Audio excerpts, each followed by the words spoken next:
সনাতনী বন্ধুরা যারা এই ভিডিওটি দেখছেন সবাইকে জয়গুরু। আজকে আমি নতুন একটা বিষয় নিয়ে আপনাদের সামনে হাজির হয়েছি। অষ্টসিদ্ধি এবং অষ্টাঙ্গ যোগ। যোগশাস্ত্রে বা যোগদর্শনে অষ্টসিদ্ধির কথা বলা হয়েছে এবং অষ্টাঙ্গ যোগের কথা বলা হয়েছে, সেগুলো নিয়ে একটু ধারণা দেব। সংক্ষিপ্ত একটা ভিডিও করছি, আপনারা এই বিষয়গুলো নিয়ে অবশ্যই অনেক কিছু জানতে পারবেন। অষ্টসিদ্ধি মানে 8টা সিদ্ধি। এগুলো হচ্ছে অনিমা, লঘিমা, প্রাপ্তি, মহিমা, ঈশিতা, বশিতা, প্রাকাম, কাম, বশয়িতা। মানে এই 8টা হচ্ছে অষ্টসিদ্ধি। তো অনিমা মানে কি? অনিমা মানে হচ্ছে সূক্ষ্ম থেকে সূক্ষ্মতর হওয়ার ক্ষমতা।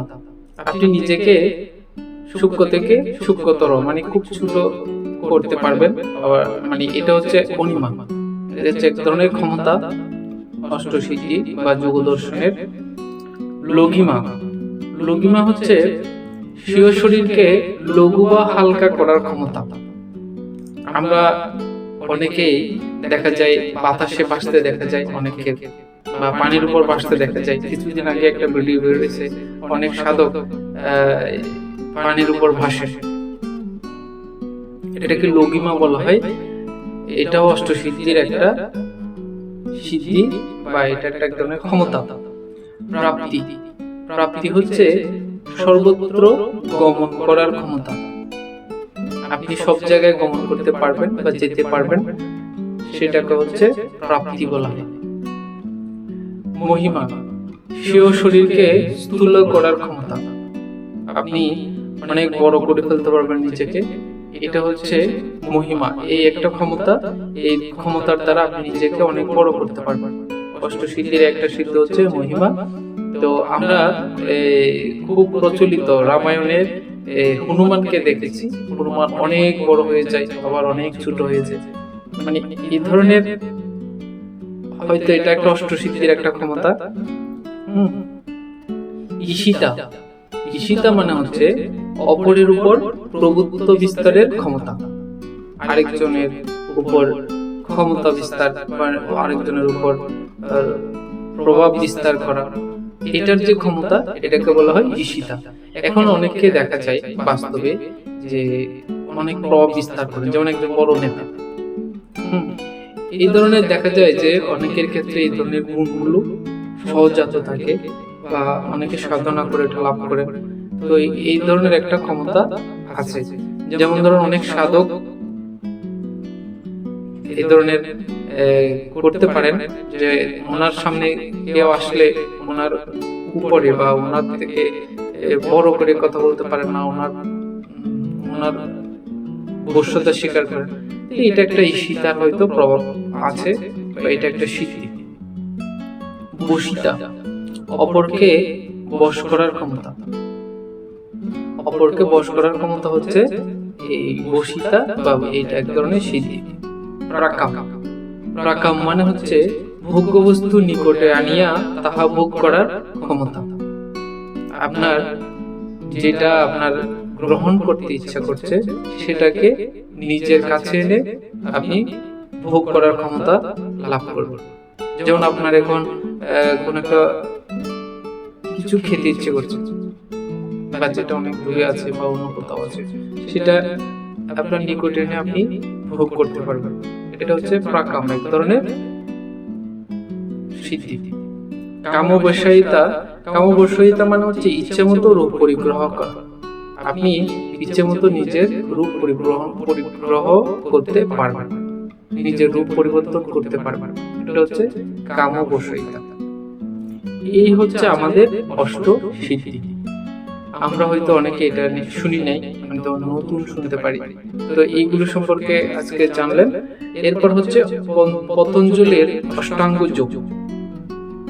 অষ্টাঙ্গ যোগের 8টা যোগ রয়েছে: যম, নিয়ম, আসন, প্রাণায়াম, প্রত্যাহার, ধারণা, ধ্যান, সমাধি।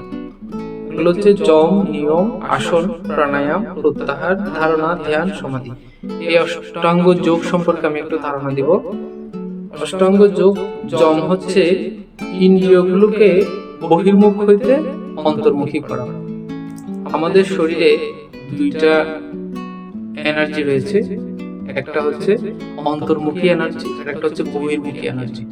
এখন আমাদের প্রবৃত্তিগুলোকে বা ইন্দ্রিয়গুলোকে বহির্মুখ থেকে বাইরের থেকে নিজের অন্তর্মুখী করা যে যোগ, যে প্রসেসটা, সেটাকে বলা হয় জপ। ঠিক আছে, আপনার মনকে ইন্দ্রিয়গুলোকে অন্তর্মুখী করা।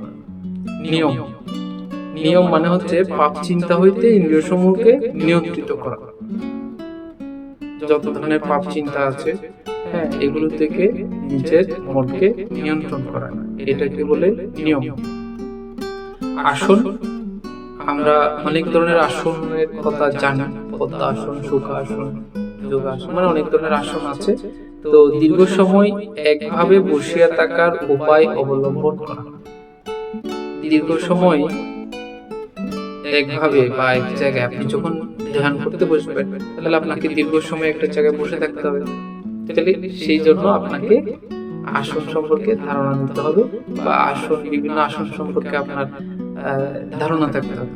যখন কোনো যোগী বা কোনো ঋষি ধ্যান করেন, তখন দেখা যায় অনেক ধরনের আসন করে করে ধ্যান করেন।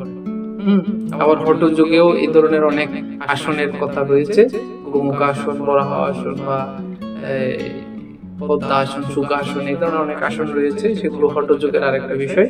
তো এই ধরনের আসনগুলো অবলম্বন করে আপনি যাতে দীর্ঘ সময় এক জায়গায় বসে থাকতে পারেন, সেটা হচ্ছে এই আসনের নিয়মের মধ্যে পড়ে বা আসনের মধ্যে পড়ে। প্রাণায়াম, শ্বাস প্রশ্বাসের ক্রিয়া। শ্বাস প্রশ্বাসকে নিয়ন্ত্রণ করার নাম হচ্ছে প্রাণায়াম। তো প্রাণায়ামের নির্দিষ্ট নিয়ম আছে, নিয়ম অনুসারে করতে হয়। কেউ ইচ্ছে করলে ভিডিও দেখে বা ইয়ে করে প্রাণায়াম করা ঠিক না। প্রাণায়ামের কারণে অনেক যেমন লাভ হতে পারে, আবার ক্ষতিও হতে পারে। তো সেজন্য নির্দিষ্ট গুরুর কাছে গিয়ে প্রাণায়ামের যে নিয়ম কানুন, সেগুলো জেনে সেটা চর্চা করা উচিত, সেটা প্র্যাকটিস করা উচিত। অনেকে দীক্ষা দিয়ে প্রাণায়ামের চর্চা দিয়ে করেন, যে শ্বাস প্রশ্বাস নিয়ন্ত্রণ করার যে টেকনিক গুলো শিখান বা ওইটা একটা নিয়মগুলো শিখান। তো প্রাণায়ামের নিয়মগুলো ওভাবে শেখানো হবে।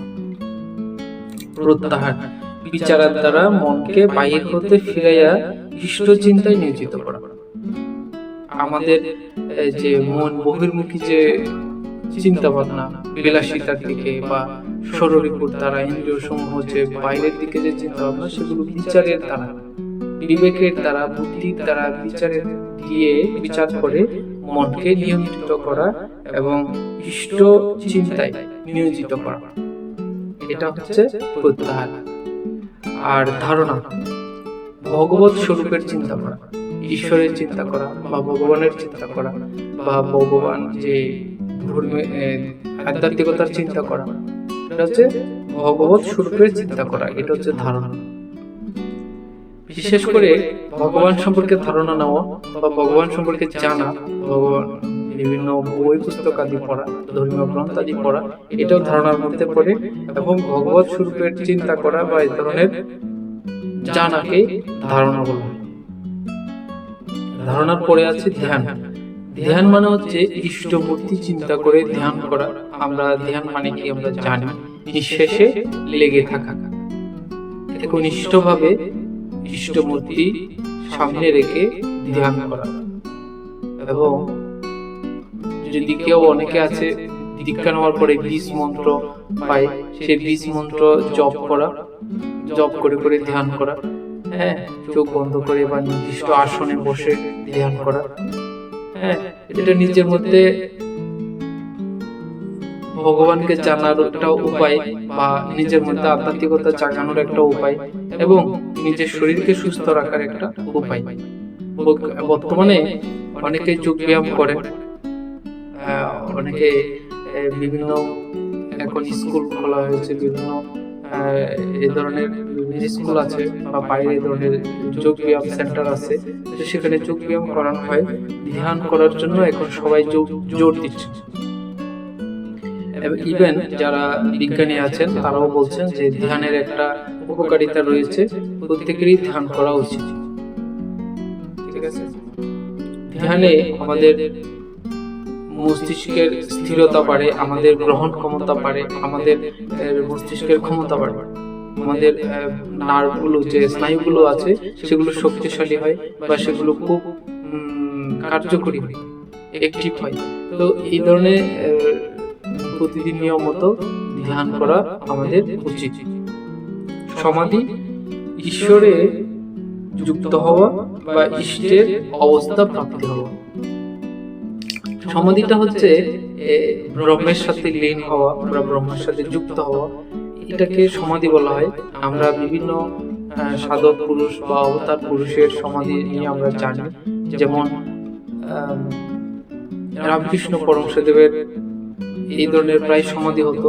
তিনি হঠাৎ করে অচেতন হয়ে যেতেন, বাহ্যিক কোনো সংজ্ঞা থাকতো না, দেখা যাচ্ছে অনেকক্ষণ পরে ওনার শরীরে আবার কম্পনের মাধ্যমে সংজ্ঞা ফিরে আসছে, উনি অজ্ঞান থেকে জ্ঞান ফিরে আসছে, এই ধরনের হতো।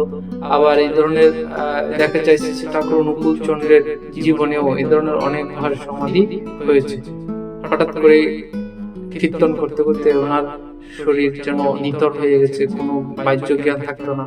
এরপর সমাধি অবস্থায় উনি অনেক বাণী দিয়েছেন, সে বাণীগুলো পূর্ণপুঁথি আকারে প্রকাশিত হয়েছে। তো এই ধরনের ব্রহ্মের সাথে লীন হওয়াকে আমরা সমাধি বলে থাকি। তো এটা হচ্ছে সমাধি বা ইষ্টের সাথে যুক্ত হওয়া বা ইষ্টের অবস্থা প্রাপ্ত হওয়া, এটাকে বলে সমাধি। এই হচ্ছে অষ্টাঙ্গ যোগ। আমরা অষ্টাঙ্গ যোগ এবং অষ্টসিদ্ধি নিয়ে আজকে জানলাম। আশা করি আপনারা উপকৃত হবেন বা এই বিষয়ে জানতে পারবেন।